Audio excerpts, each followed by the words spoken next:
Kodak is an iconic American company. It once symbolized everything that was great about America. For the better part of a century, Kodak could be considered the closest thing to a monopoly without ever becoming one, and that was no accident. Founded in 1888 by George Eastman, Kodak was born with one mission: to revolutionize the world of picture taking. He wanted the camera to be as ubiquitous and as easy to use as the pencil, and he adopted a business strategy that says to the customer, you push the button and we do the rest. The rest would turn out to be an extremely aggressive business strategy. Look at what happened in the first 40 or 50 years of the 20th century. Scale was the way to win in this. There were a lot of little camera companies and a lot of photo companies and photo finishing companies that sprang up. It got into the camera business by buying a whole bunch of camera companies that not always wanted to get bought. Typically, that doesn't happen by just soft management. That happens pretty tough management. By acquiring these companies, Kodak was able to not only dominate the camera market, but the film market as well.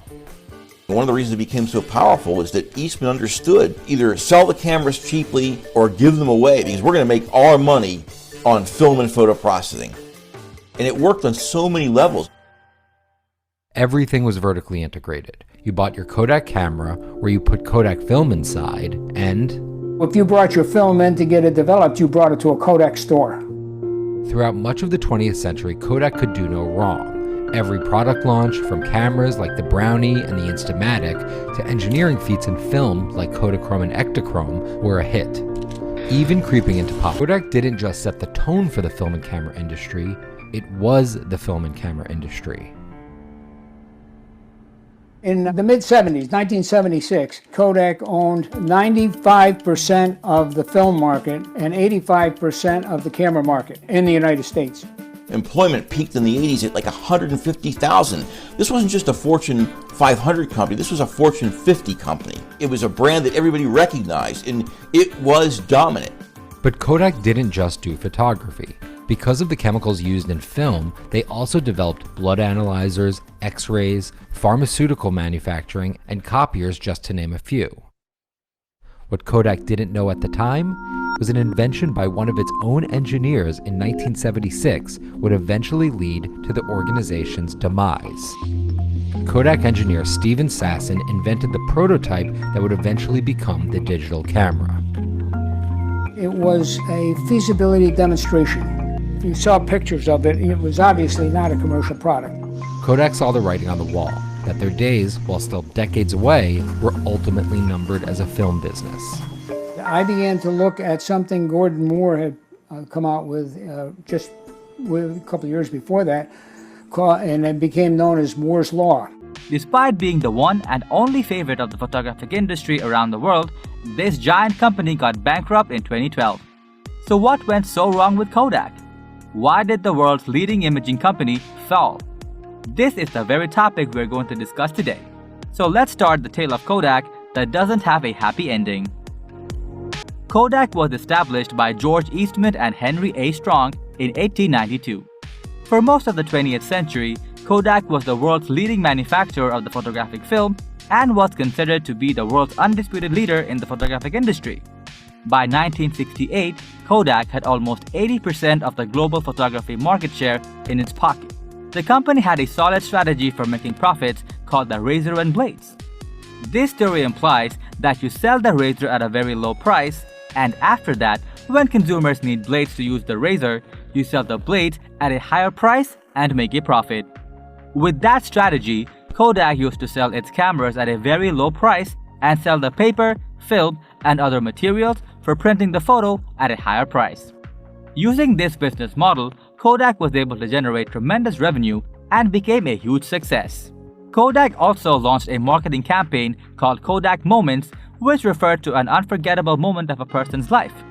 With this expression, Kodak was able to create an emotional attachment with its consumers.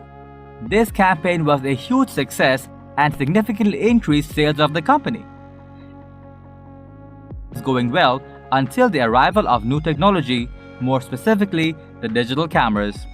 You might be surprised to know that the first digital camera was invented by a person named Steve Sasson, who was an electrical engineer at Kodak. What's more astonishing is the response of the high officials when Steve approached them with his invention. They suggested to Steve that he should keep it to himself and not tell anyone about it.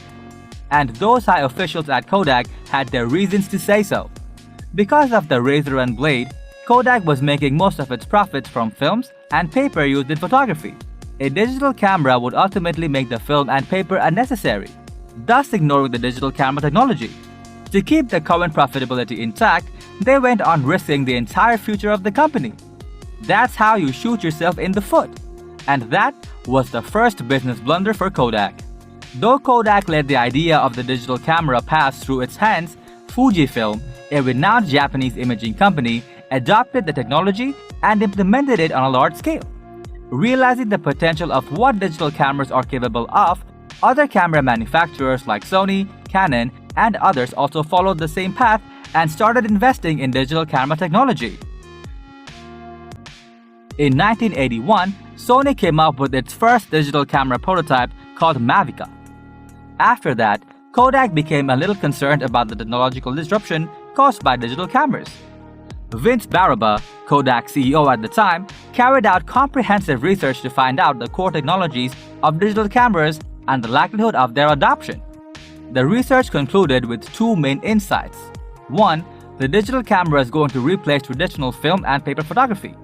Two, the adoption of digital cameras would take some time, roughly about 10 years.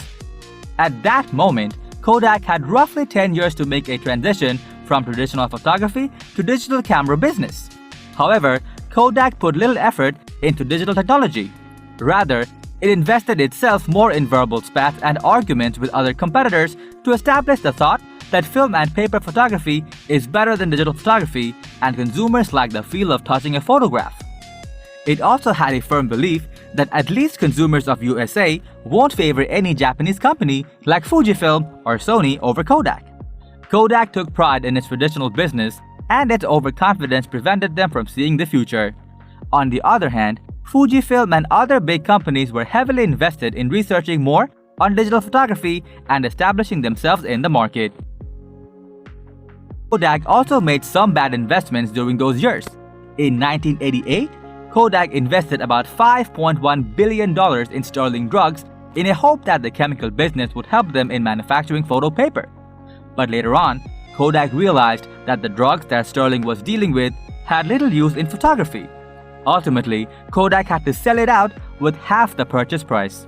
So instead of investing money on bringing on new technology into the company, Kodak wasted its time and money on acquiring unnecessary small companies and establishing their blind optimism about film and paper photography. But still, Kodak had a chance to get back on the right track in 1989.